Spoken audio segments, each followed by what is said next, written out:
ভ্রমণ পিপাসু মানুষের কাছে পুরী হচ্ছে এক ডেস্টিনেশনস, বা বাঙালির কাছে পুরী হচ্ছে সেকেন্ড হোম। তাই আজ পুরীর কিছু স্ট্রিট ফুড, মানে বিশেষ বিশেষ স্ট্রিট ফুড নিয়ে চলে এসেছি। প্রথম শুরু করলাম পেটাই পরোটা আর ঘুগনির সাথে। পেটাই পরোটাটা জাস্ট নরম ছিল, খুব খুব নরম ছিল, এবং ঘুগনি তো অসাধারণ ছিল, একদম লাইট ঘুগনি, যা খেলে গ্যাস অম্বল অ্যাসিডিটি কোনোটাই হওয়ার ভয় নেই। তাই এক প্লেট ঘুগনি নিয়ে, যার দাম মাত্র 20 টাকা, 100 গ্রাম পরোটা মাত্র 20 টাকা, সাথে বেরিয়ে পড়লাম সাইট সিনের উদ্দেশ্যে। যেতে যেতে চন্দ্রভাগা বিচ একটু উপভোগ করলাম। বিচটা অসাধারণ ছিল, আর সমুদ্র মানেই বাঙালির দুর্বলতা, তাই সমুদ্র উপভোগ করে বেরিয়ে পড়লাম কোণার্কের উদ্দেশ্যে।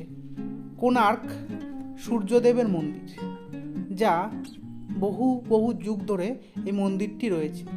এই মন্দির দেখার পরে প্রচণ্ড পরিমাণে খিদে পেয়ে গেল।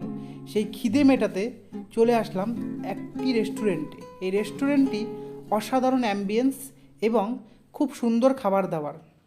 এখানে ইন্ডিয়ান চাইনিজ দুই ধরনেরই খাবার পাওয়া যায়। তাই আমরা তাড়াতাড়ি করে এক প্লেট সাম্বার ডাল আর নিয়ে নিলাম রুই মাছের কালিয়া।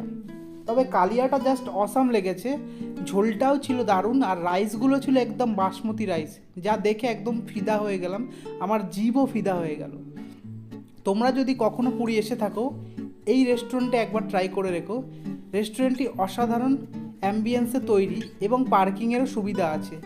তাই আমি তাড়াতাড়ি ওয়েট না করেই ঝোল নিয়ে গ্রেভি দিয়ে সুন্দর করে মেখে নিলাম। আর মাছটা এত স্পাইসি হয়েছিল আর মুচমুচে ভাজা ছিল।